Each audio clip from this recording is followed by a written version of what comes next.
G'day guys and welcome back to the channel. So in today's video I'm going to be doing a full teardown of the cooling system on my Hillman Super minx. Been having some overheating issues. I'm going to give the engine, head and radiator a full flush and replace the water pump new thermostat housing, and I'll also test the thermostat just to make sure that that's not the cause of the problem.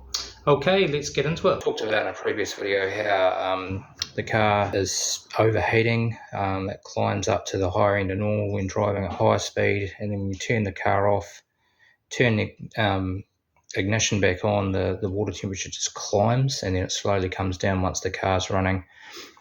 Some people mention that it could be the thermostat. I replaced it when I got the car a couple of years ago, but yeah, it could be a thermostat problem. We will test that. I do have the thermostat that came in the car, so we'll test both of those. What we're going to start off doing is we're going to give the cooling system a full flush.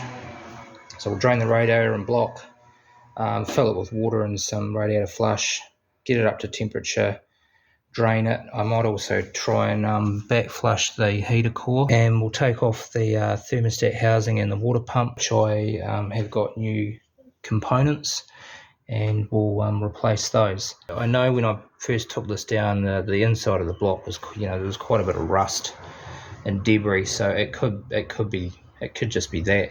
I mean, there could be sediment in there, I don't know.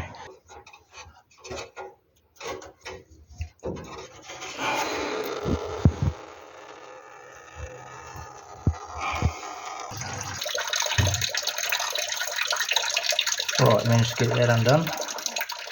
It looks pretty clean, doesn't it?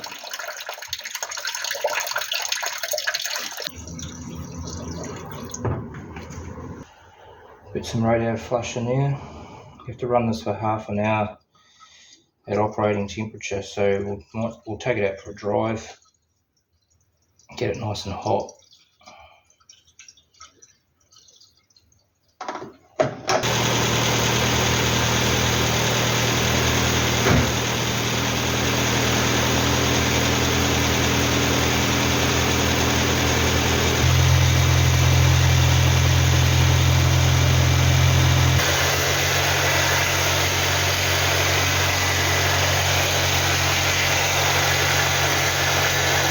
Right, well, we'll just let that heat up, and yeah, I'll take it out for a drive, give it a good run, and then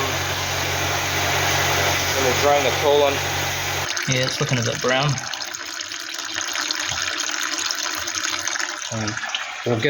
We'll give the radiator a good flush out as well with the hose.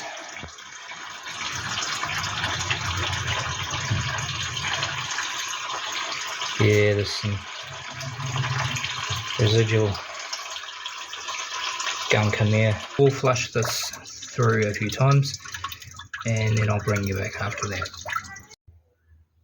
Alright, so this is just literally from filling the radiator and block back up again. Well, it's a few days later. I ended up flushing the block 6 times just to get the rusty water out.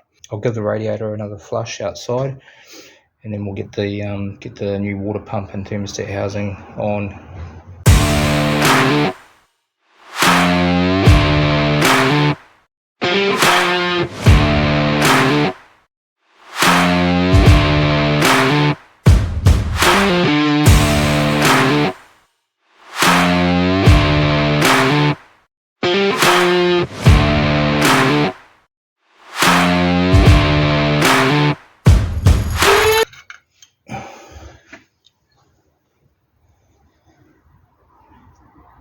That's right, I had to silicone it in. Probably not the best move because there's so much corrosion on the mating surface, or the recess where the thermostat sits.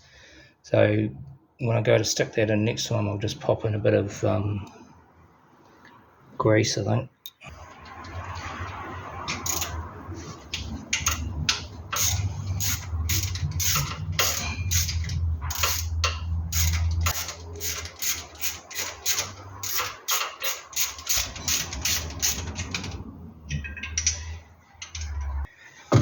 Right.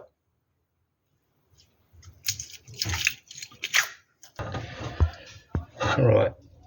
That's inside the thermostat housing. need to get that off next. Got a bit of rust in there, eh? And the old blockaroonie.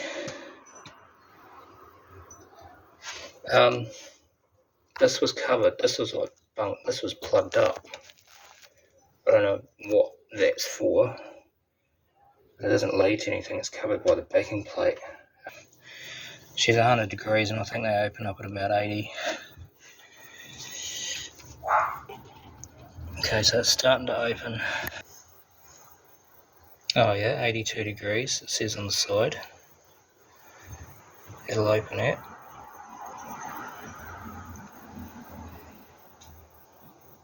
So they're both working. I just wonder whether this one is opening further.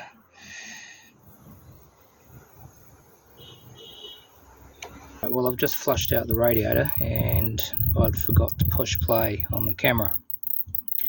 Anyway, I'll give it a good flush. Got some more rusty water out of it. Cleaned in all between these fins here. I mean, some of them have collapsed down because it's such an old radiator. But overall,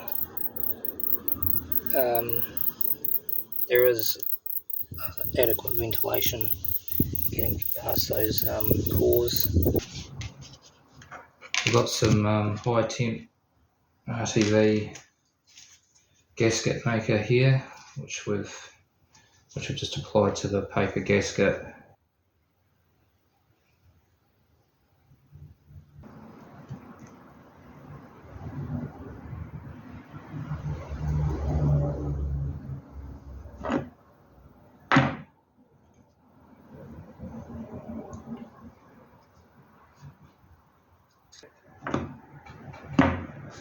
We'll pop this on the car, but we won't torque it. We'll leave it for maybe an hour just to let the sealant dry and act as a sort of like a second seal.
Of mucking around and forgetting how to put this thing back on, I managed to get it back on.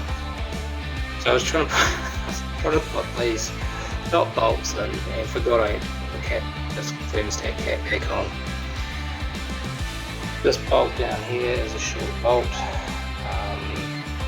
That was like in the middle, so I had to change that over, and then I forgot to put this clamp, this thing here on, which feeds the fuel line, which you can attach the fuel line to. So anyway, I've got it in now.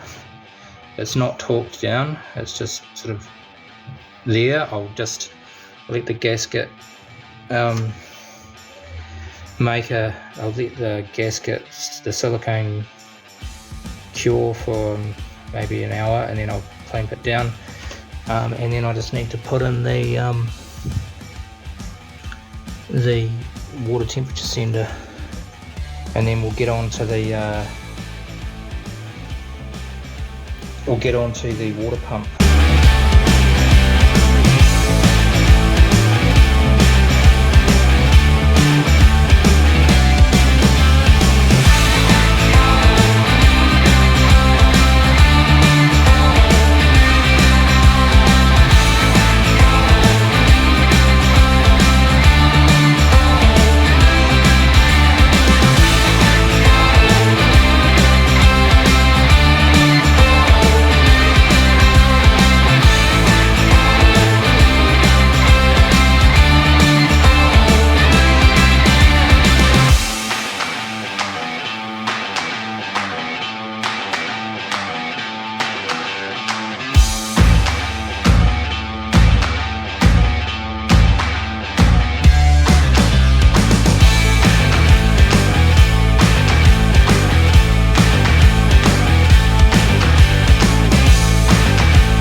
Right, well, after a considerable amount of time and unfavourable language,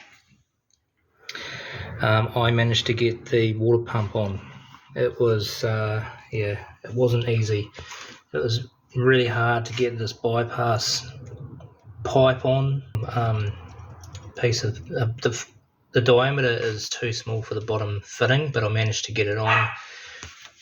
And as a consequence, it's a little bit kinked, but it's just to drain the thermostat housing, so it's not a huge amount of water that's coming out and has to go through that pipe. And then I forgot to put this on, this bracket for the generator, so I take this bolt out and then put this bracket on. And the other thing that has been a bit of a problem is this bolt here is where the fitting goes to drain the heater core back into the pump, and I cannot for the life of me get this off. It's in there and it's not coming out, so we're just going to delete the heater.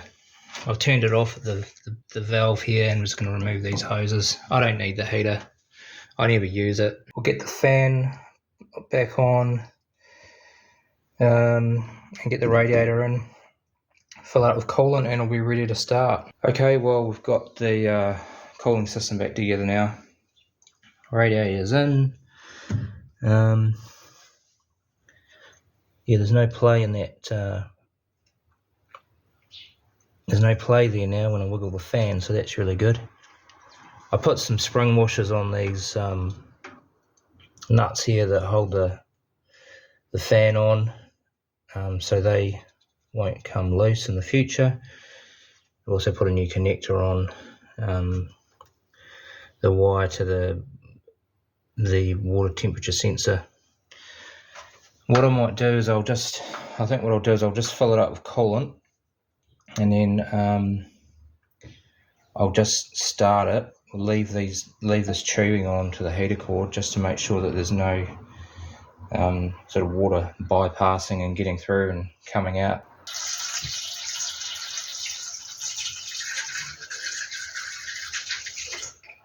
Okay guys, well, we're a couple of days later on with this job, and I filled it up with fluid and it started leaking out of the bypass hose that I had here.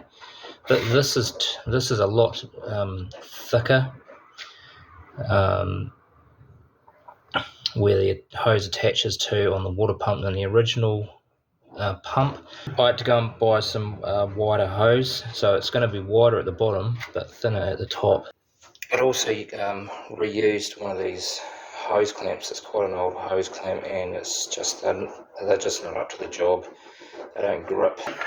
I've got another couple of these which are much better. So we'll put a piece of hose on there, refill it with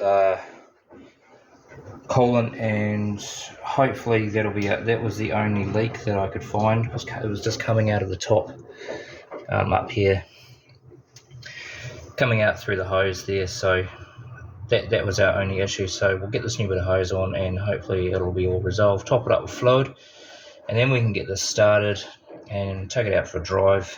Okay, so this bypass hose was a real pain. In the end, it turns out that I just needed to use the original hose or original size, which is around 15 millimeters internal diameter. You just got to soak it in hot water and slip it over this piece first on the water pump. I put the 19 millimeter hose on, but it just increased the bend in here, and it just wasn't working. I think the key really was getting rid of that old hose clamp and putting a more modern hose clamp on. So these are much better. It was yeah, it was really frustrating trying to get this sorted. It's all good now. It's full of coolant and there are no leaks, so that's really reassuring. Alright guys, well thanks very much for watching. I'm going to leave the video here. I've got it to a point now where it's ready to start, and we'll take it out for a drive and get it up to temperature. That will be in the next video. I've spent 2 weekends and a couple of nights after work